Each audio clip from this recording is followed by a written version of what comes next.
is Step Stately. This was first published in 1651. Step Stately is a very complex dance designed to show off the skills of the dancers. People danced for fun, but always the more serious business of finding a husband was uppermost in the chaperones' minds. Would you please give a warm welcome to Dance Kaleidoscope.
The next dance from Dance Kaleidoscope is Sun Assembly. This was written in 1757. It was named after a tavern in High Holborn. where dances were regularly held. The ballrooms were being built long and thin to accommodate the style. These dances often lasted up to 30 minutes. As only the first couple began and the others joined in as the first reached them, there was plenty of opportunity for young couples to flirt away from reach of their chaperone.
The next dance is by Confess. Mr. Confess was a court-appointed dancing master in 1651. He wrote this dance. This complex dance was designed to show off the ladies as well as Mr. Confess's skill as a teacher. All well-born ladies and gentlemen learnt to dance. Woe betide the man with two left feet, destined to remain a bachelor.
The next dance, Ramsgate Assembly, was written in 1795. Ramsgate is a sea resort north of Dover. Enterprising dancing masters and innkeepers would obtain a large hall and run sponsored day and evening dances during the holiday season.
The Bunch of Fives. Modern people rediscovered English folk dance in the late 1890s. Pat Shaw was one who researched dances and also wrote music and dances in the old style. So just for fun, we'll finish with A Bunch of Fives.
dancers. Range of different English folk dancers.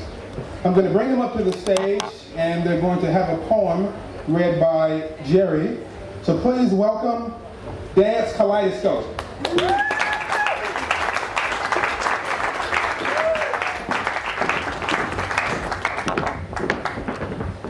I've been asked to recite this poem. When a fella come walking down our road, his clogs went er-clap, er-clap. And it struck me as I had never known a pair of clogs to sound like that. So I waited really getting close, but to see what were the matter. Clogs don't er-clap, er-clap, thou knows. That should go clatter, clatter. I thought just when he passes me, I'll have a look to ground. 'Cause I were fairly wondering of the reason for a sound. So when he says, nah then there, when he passed me on the street, I looked and done start to know both his clogs was on wrong feet.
Good afternoon. It's good afternoon for doing this, but I thought I'd say a few words because, thank you. Most people when I talk about our clog dancing or the wearing of clogs ask if I come from Holland. But English clogs actually were worn for most of the working people in the mines and the mills in England, which is when the Lancashire clogging began. The story has it that the workers in the mill were so cold that they used to tap their working clogs to the rhythm of the loops. And from that they actually developed into quite complex patterns for dancers. For their dancing clogs, they were actually termed meat clogs because their working clogs had rubber or iron soles on them. They took them off and they danced in the bare soles so that they could move their feet more freely.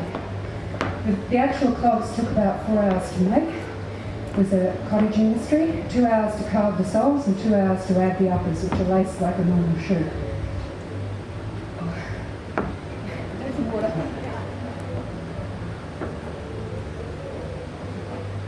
So we thought we'd just show you a couple of short sequences. The first one that we did was in waltz time. The most frequent ones that you'll see are usually hornpipes. And we thought we'd actually show you a hornpipe now.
when they actually developed really competitive style clogging, the actual aim of the person clogging was the sound of the feet. They weren't interested in anything above the waist. The top of you was supposed to be still and somewhat expressionless. I don't know whether we actually achieved that. The competitions in the pubs was pretty strong. People used to dance in the pubs in the hopes of getting free drinks, and obviously the best cloggers were the ones who got the most drinks.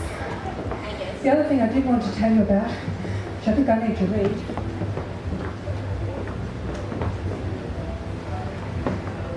is that clogs were also used as a weapon. And that is that when they was wanting to settle disputes, the men would actually fight. And they would fight naked, in clogs, working clogs usually, so they still had their iron bottoms attached, if that's the way it was. You wouldn't wish to do that? And the aim was to get the other person down, kick the hell out of them with the clogs, do as much damage as you could, and hopefully finish by choking them. And many, many people were seriously injured in those fights. They were illegal. People used to bet at various times. They used to have the fights as simply as competition, and they used to bet on it. I don't think I would like to have been the losing man. One of the other things that they used to do in the pubs is that they would use whatever came to hand. So they would get up on the tables and dance. It's even been known that a man was clogging one day, standing on his head on a porta pot on a table, and he tap danced a hornpipe on the ceiling of the pub. So we're not quite that good, but we're going to dance for you a version of Sam. We have a bit of trouble. Sam Sherry's Waltz.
you very much.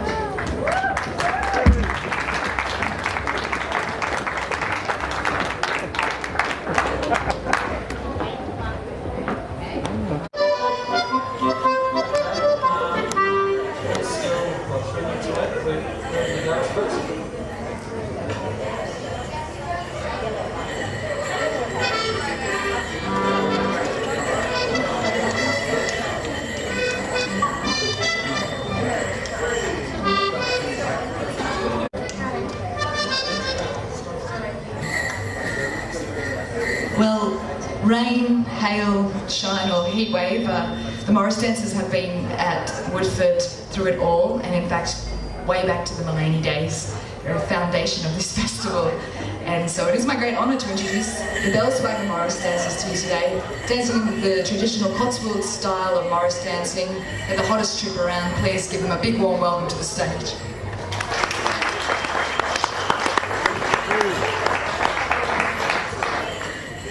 Everybody out there, and how was your first of 2009? Still recovering? Well, who actually managed to see the new year in? Put your hands up if you saw the new year in. I did.